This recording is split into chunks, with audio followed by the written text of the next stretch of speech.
Yeah, this season sees massive changes to the Champions League. In addition to the revamped anthem, the group stage and the balls in the draw for it are now gone. In its place is an expanded 36-team tournament and a supercomputer to replace the ex-pros fumbling with the balls. Dale's piece is live now on ESPN.com, I think, with all the changes listed. Obviously, you're the expert. What are the main changes? What are the main things that fans are going to need to look out for? Yeah, so I think one of the things that's going to be really strange is having a draw where teams aren't drawn into groups, which creates 2 fixtures home and away for each team. It's now going to be a case of drawing fixtures, basically, the 8 teams that teams are going to play. So there are going to be the 4 pots, as there is always been, but now you'll get 2 teams from each pot to create the fixtures. Now, we're not going to find out where you're going to be playing the teams until the Saturday, because they're going to have to put that up against the Europa League. And then you're going to have to get used to the fact that this is just one big 36-team league where we're not really going to know what's going to happen until January, because the tournament's been extended right into the winter. So it's going to be really interesting to see just how competitive it really is going to be, and when we do get right to the end, whether teams really care about where they're going to finish in the league table. We were at a briefing with UEFA at the end of last season. They were telling us about how it's going to work, and I think only 8 teams get knocked out of it's not the group stage, the initial stage. So on the final match day, because a team in 24th position could still qualify for the latter stages by virtue of the way the competition works it out. I think it's between 9 and 24, isn't it? They go into a playoff round in the spring. Yeah, so the top 8 go direct to the round of 16, which is played in March. Then 9 to 24 go into the knockout playoff phase, which is played in February, and then the bottom 12, so 25 to 36, are knocked out straight away. And in the article that I've done this week, it mocks out exactly what could happen on that final match day. That's when you have 18 matches all being played simultaneously. And we know how crazy the Premier League can be when you have 10 games being played at the same time. But this is 18, and of course, with this not being a domestic season, it's only 24 points available. There's far more swings can happen, and in the mock we did for that final match day, we had teams moving 5 positions from 13th to 8th. You had a team that was in 29th moving up into the playoffs. There can be some real big changes, so it is going to be an interesting final match day. But like I say, this is all dependent on whether teams care whether they finish 12th, 13th, 14th, 17th or 18th. And one thing to stress as well, I think, let's say you're an Aston Villa fan, you've been waiting to get back in the Champions League European Cup for 40 years, and you want to play Real Madrid, and you get drawn against Real Madrid. Well, you might not play Real Madrid in Madrid. You basically play each team once. So if you're looking forward to playing these massive teams at home and maybe going away, it's one or the other, which I guess is a shame for football fans who want to see their team play home and away against the big teams. Yeah, I mean, people say that the pots don't mean anything anymore, when in essence they don't, because, for instance, it used to be a benefit to be in pot 1, because that meant you would not play any of the strongest teams in the group stage, whereas now every team in pot 1 will play 2 teams from pot 1. But obviously within each of these pots there is varying strength. Let's take pot 2, which Arsenal are in, Atletico Madrid. Now you could draw Arsenal or Atletico Madrid, but pot 2 also has 2 much weaker teams in Shakhtar Donetsk and Club Brugge. So what you really want from that group is to be drawing one of those 2, preferably at home, rather than getting your Arsenal, your Atletico Madrid away. So the pots do have lower significance, but it really is important, like you say, who you get home and who you get away, which is going to be drawn by computer. I think that's an important point, which James mentioned, is the fact that it used to be manual. We used to see everything happen. All 32 teams would be drawn out into their position in the group. But now, all that will happen is you'll have the ex-player on stage, he'll go to pot 1, he'll draw Liverpool, and then a computer will, because it's so complicated. Yeah, for the sake of clarity to people who think this is a bit iffy because we're not seeing what's happening, it would take 1,296 different balls for the draw to be done in the old-fashioned way. So let's and that's just for the teams alone. You've then got to factor in the home and away aspect and the fact that everyone's going to get one of each. So you couldn't do it that manually, because it would start to get really complicated in terms of what options are still available for those home and away situations. It'll be interesting to see how the managers address that, because obviously in the old format, home and away, you play everyone twice. It's kind of a set thing. But if you've got big games away from home, or perceived big games away from home, and or maybe the big games at home, you've got perceived weaker teams away from home. There'll be some managers who call that into question. There's no doubt. Then they pay attention to all that. plan seasons weeks and weeks in advance, and these little period. I know some fans will say, well, you have to, you play the games that you're given, and it doesn't matter. Well, it does matter. It does matter to managers. Well, if you're playing away games in Turkey and in Greece and maybe in Eastern Europe rather than playing in France and in Belgium, it does make a difference on travelling. And managers, like you say, they're all over that. They have to work out what is the best for them. But managers more than anything, to be fair, don't. Well, there's also the case of rotation. You habitually would play your strongest team at the start of the group stage, and then hopefully you're through after 4 matches and you can rotate and play the kids and get some rest into some players. But clearly managers are going to have to approach that differently, and it's going to be much more fixture dependent. And I was looking this morning actually about I always think a sort of underestimated aspect of the fixture list is what you've got after a Champions League game.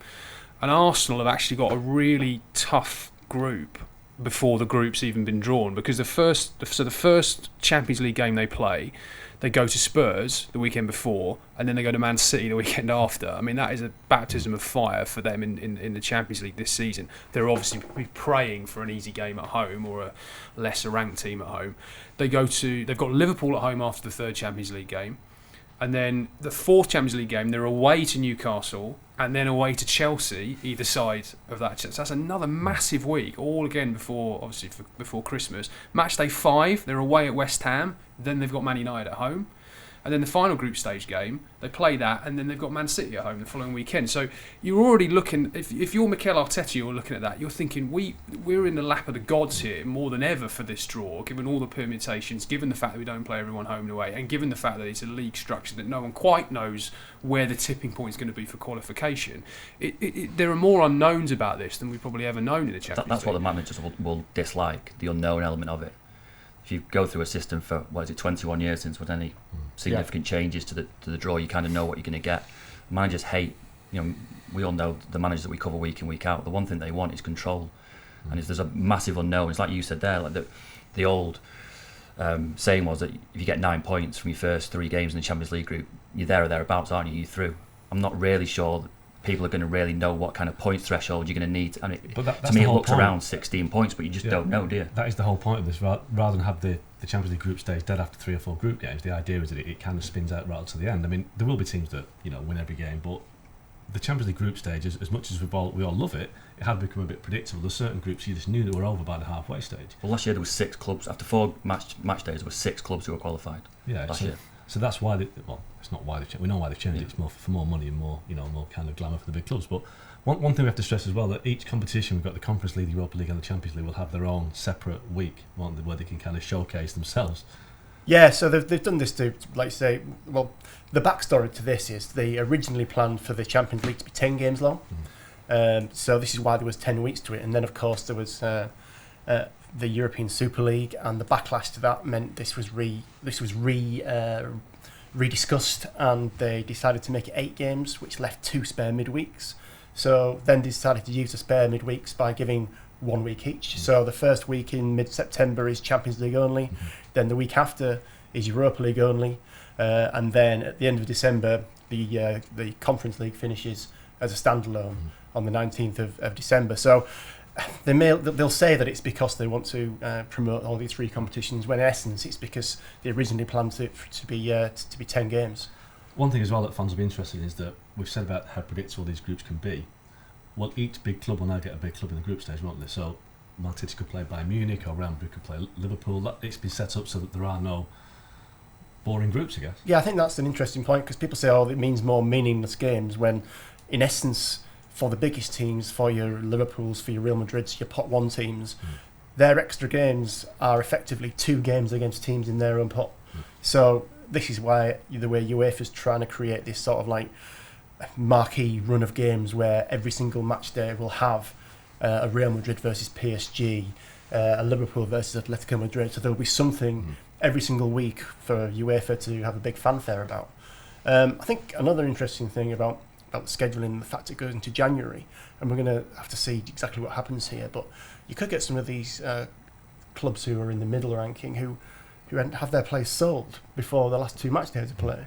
So it could have an impact on how the group stage actually finishes. If these teams that have overperformed and are having their best players cherry picked, and they are cherry picked before the group stage finishes, then that could almost have an impact on exactly how the league phase will finish out. And some of these teams could maybe miss out on carrying on in Europe because they're losing players that they had at the start of the tournament. So people are questioning whether these games will matter towards the end of the initial stage. So if a team is 13th playing 21st, why does it matter? Yeah, so this is one of the things that UEFA really needed to tackle, because obviously if you're in the middle and you're virtually guaranteed to go through, then why would you want to play your full strength team? Same with if you're in the top 8 and you think you're pretty much safe. So the way UEFA have done this is made every single position count. So your final league placing creates the knockout bracket. So in essence, there will be no draw as we saw in previous years, where it was basically all the balls going to the pot and you could draw anyone based on seeding. If you finish first or second, you will be in separate halves of the draw and you can't play each other until the final. If you finish third or fourth, you'll be separate halves of the draw and you can't play first or second until the semi-finals, and so on. And so it basically creates a tennis-style bracket and seeding, which keeps the best ranked teams apart as long as you go. Now, the only draws there will be to place these clubs in either half. For instance, positions 1 and 2 could be in the top or bottom. Same with 9 and 25. So they will be the 2 draws. So it's a very limited draw. So basically, if you use the tennis analogy, so the top 2 want to be Djokovic and Alcaraz, don't they? Because they know that if Man City and Real Madrid finish top 2, they won't be into the final. There's no chance of a semi-final between those 2 clubs, which could scupper their hopes of winning it. So there is a value of being top of that group in second, because, like you say, it dictates the draw and it keeps them apart. Yeah, exactly. If you say if you're in 4th or 5th and you don't take, say you're in 4th, so you can't beat first, second to the semi-final. If you don't take that last group, league phase game seriously, and you drop down to 8th, that means you're going to play. You could play the first or second place team in the quarterfinals. So it does matter, but how much will it matter? How much we won't know how much it will matter. We won't know how much they really care until we see that final league phase. That's the key, because someone like Pep Guardiola, his big thing is obviously to qualify first, but wants to finish top of the group. Once you finish top of the group and you're guaranteed to finish top in the old format, he plays his kids and they get beat somewhere where they shouldn't.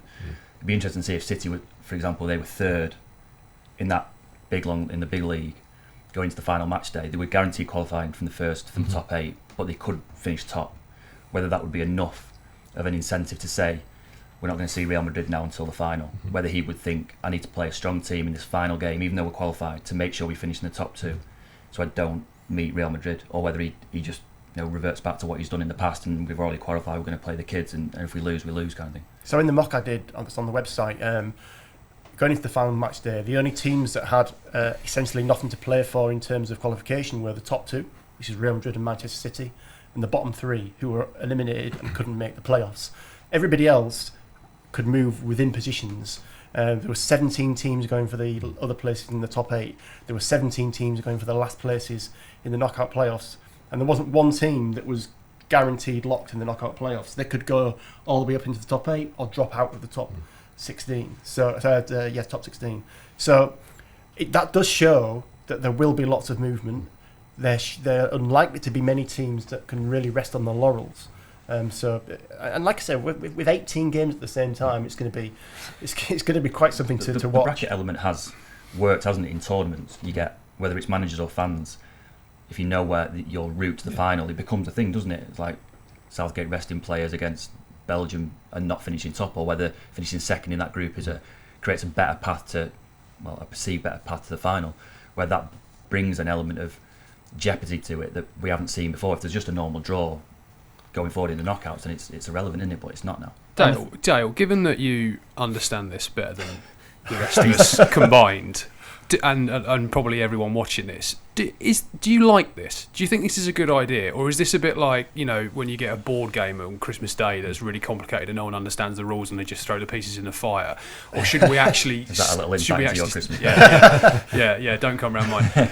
Or should we actually persevere with this, and once we understand the nuances and the complications of it, and probably live it for a year, that everyone will get on board with it and think this is a really great idea? I think it's really easy to say change is not good, or we've had this old Champions League system for 21 years, you should stick with it.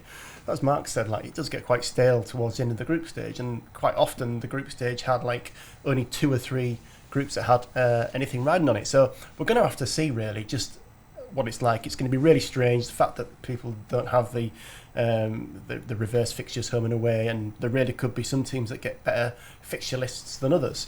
So we're going to have to see just how it plays out, I think. But the jury is definitely out in terms of whether the fans think it's going to be this thing that they've never experienced before is going to be a winner. I've got to say, me and Dale went to this briefing at the end of last season.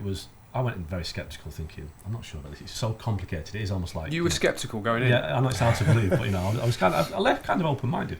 But I must have when you had the presentation, the video graphic, it did make sense, and I think it will be a good idea. But like Rob says, people are resistant to change. It's like managers want control. Well, it's kind of good if there's no control at some time, because that jeopardy, that difference will make it more interesting. I think fans will get on board, but it will take a season for it to seep into the consciousness, because all that we're hearing from fans is, doesn't make sense, it's going to be rubbish, we'll give it a chance. It's probably better than what it could have been, a Super League with no relegation, no promotion, nothing. Fans will like the pot one games, won't they? Yeah. If you ever get the way and there's a marquee game every week, if you've got, I don't know, Real Madrid against City or something every single week, fans are going to love that. Yeah, well, Man City's, they've had some not easy draws, but low key, low interest draws. They've not really had in the group stage big games, because they're the top seeds usually, and they've been getting kind of the easiest game in each pot, and the fans, why spend good money to watch Man City against, I don't know, Bromley or something? They're going to win. So if there is an element of jeopardy there, which Real Madrid or Atletico Madrid, Bayern Munich, it makes it much more interesting and sustains that Champions League jeopardy right through the season. I do wonder whether one of the consequences of this will be in time that they expand the squad sizes. When you think about tournament football, where it's gone from 23 to 26, and that was obviously because of COVID, but they've kept it, and the managers wanted to keep it, and those tournaments themselves have expanded. There's a bigger Euros, there's going to be a 48-team World Cup in 2 years. Whether the reality of this is going to be, I know it's only a couple more games now, but when we're talking about the intensity of the competition, and whether clubs are going to be, or managers are going to be under pressure every week to put out their strongest side, which is going to ask more of those top players, which means the managers are going to want more of those top players to be able to rotate, whether we are getting to a point where squad sizes are going to have to increase. I think the point on that is about the January aspect, and the fact that this is January was normally the period into start of February when all the big clubs had a bit of a rest, even if they didn't have the full winter break like Germany had. You'd have a lot of FA Cup rounds, you'd have midweeks, which would just be the Carabao Cup, which really would only have a couple of clubs in it, if any of the big teams. So you'd have like that 6 week period where these teams would really have a bit of a sit back, whereas now they're going to have 2 crucial rounds of European games to play in the middle of this. And of course, in other years, you're going to have this taking place when the Cup of Nations has started, Africa Cup of Nations started, and the Asian Cup. So there are other aspects to the player burnout and the time and everything, which is going to put extra weight and impact on. So without increasing the squad sizes, what you're essentially doing then is probably, if we just take the Premier League as an example, you're bringing the clubs that are involved in that a little bit back to the pack, really, because those guys, the clubs outside the top 6, top 7 who are not involved in European competition are going to be having their feet up a little bit more, whereas those clubs are going to be asked more and more games, more and more, and without them being given more players and more resource to do that, bizarrely the knock-on effect might be that the Premier League or the domestic leagues might actually become more competitive as a result, because those players are going to be fatigued. Well, you get into a ridiculous situation like when Bolton qualified for Europe. They had a fantastic Premier League season, qualified for Europe, rested their key players in Europe to win Premier League games to get them back into Europe, to rest players in Europe to play Premier League games to get back into Europe. It's ridiculous. Yeah. So the big question here, so Saturday the fixtures are released. Are you going to be monitoring the UEFA website? Are you going to be buying Oasis tickets? Oasis tickets are the priority over the Champions League, I'm afraid. Thanks, Dale. Cheers, thanks a lot.